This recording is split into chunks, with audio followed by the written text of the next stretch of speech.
जय हिंद स्टूडेंट्स। अभी रिसेंटली कुछ ऐसी न्यूज हैं जो आप देख रहे हैं कि काफी दिनों से छाई हुई है। एक तो इंडिया और मालदीव्स की जो डिप्लोमेटिक रो है वो बहुत ज्यादा आप सुनने में आ रही है।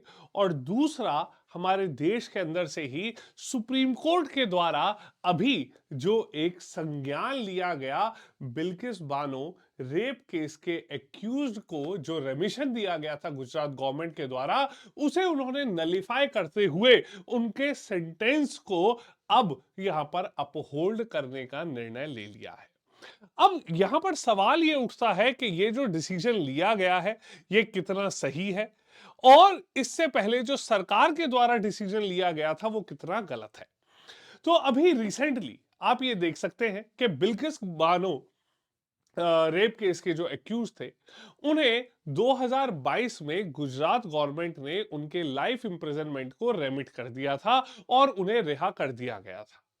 अभी रिसेंटली सुप्रीम कोर्ट ने यहां पर डिसीजन दिया है और सुप्रीम कोर्ट ने यह कहा है कि ये जो रेमिशन था it was obtained by fraud, और उन्होंने ये भी कहा है कि it is bad in law. तो रिसेंटली जस्टिस बीवी नागरत्ना और जस्टिस उज्जवल भुयान जो हैं, उनके द्वारा ये डिसीजन दिया गया और उन्होंने कहा कि जो प्री मैच्योर रिलीज दिया गया था 11 कन्विक्ट्स को बिल्किस बानो रेप केस में, अब उन्हें इन्होंने नलिफाई कर दिया। उस गुजरात गवर्नमेंट के रेमिशन के इस डिसीजन को नलिफाई कर दिया गया है और यह कहा गया है कि इस डिसीजन को अब रिकंसिडर किया जाए। ठीक, इसी के साथ साथ आप ये देख सकते हैं कि उन्होंने ये कहा है कि ये जो डिसीजन लिया गया था that was Gujarat government usurping the jurisdiction of the Maharashtra government. अब सवाल उठता है कि ऐसा ये क्या निर्णय था, ठीक है। और अब उस निर्णय में अगर बात की जाए तो क्या सुप्रीम कोर्ट ने एग्जैक्टली कहा है और अब आगे उसमें क्या क्या हो सकता है। अब एक तरफ अगर बात की जाए तो ये जो हीनस क्राइम्स है, क्या उसमें रेमिशन होना भी चाहिए या नहीं। अब इसी को अगर देखते हैं तो सुप्रीम कोर्ट ने अपना डिसीजन दिया, ठीक। और सुप्रीम कोर्ट ने यहां पर कहा है कि 10 अगस्त 2022 को जो यहां पर रेमिशन दिया गया इट लैग्ड कॉम्पिटेंस, और उन्होंने कहा कि ये जो प्लेस ऑफ ट्रायल है वो ही डिसाइड करेगा रेमिशन ग्रांटिंग अथॉरिटी को। तो ये सुप्रीम कोर्ट के द्वारा लिया गया संज्ञान कुछ मायने में बहुत ज्यादा जरूरी बन जाता है, क्योंकि सुप्रीम कोर्ट ने बताया कि रेमिशन देने का असल अधिकार किन के पास है। ठीक, सुप्रीम कोर्ट ने बताया कि ये जो केस चल रहा था इसके ट्रायल को गुजरात से शिफ्ट करके महाराष्ट्र में शिफ्ट कर दिया गया था और मुंबई में ट्रायल चलाया गया। तो इसलिए कॉम्पिटेंट अथॉरिटी जो है रेमिशन देने की वो महाराष्ट्र गवर्नमेंट है, ना कि गुजरात गवर्नमेंट।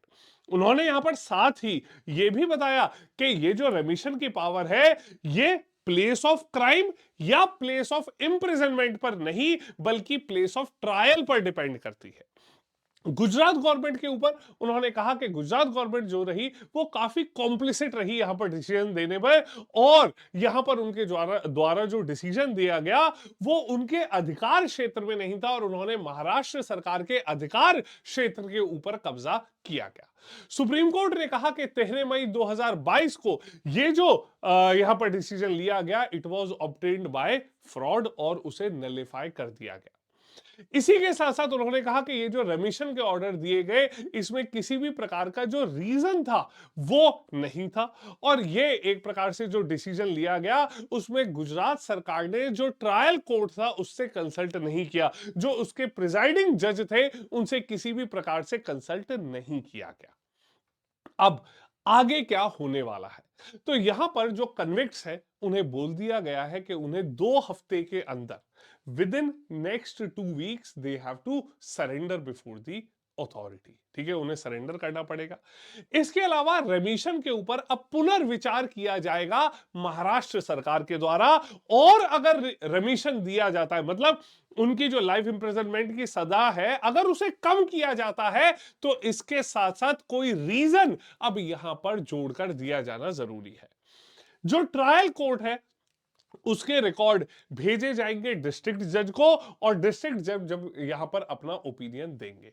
इसी के अलावा उन्होंने कहा है कि अब अगर रेमिशन दिया जाता है या फिर कोई स्टेट के द्वारा कमिटी बनाई जाती है, एडवाइसिंग कमिटी बनाई जाती है for the remission of their sentence, then district जज will not be a member of that state committee.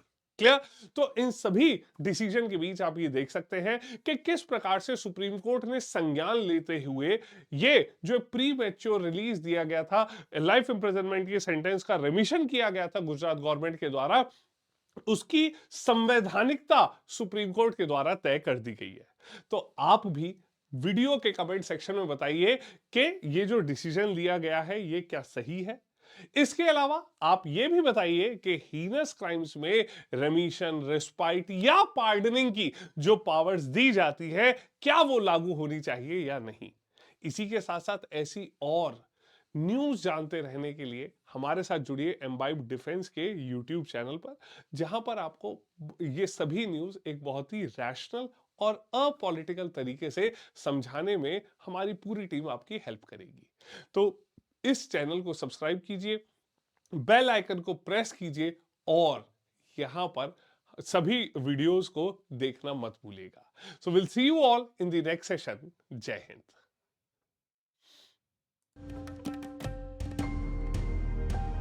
Keep imbibing. We believe in you.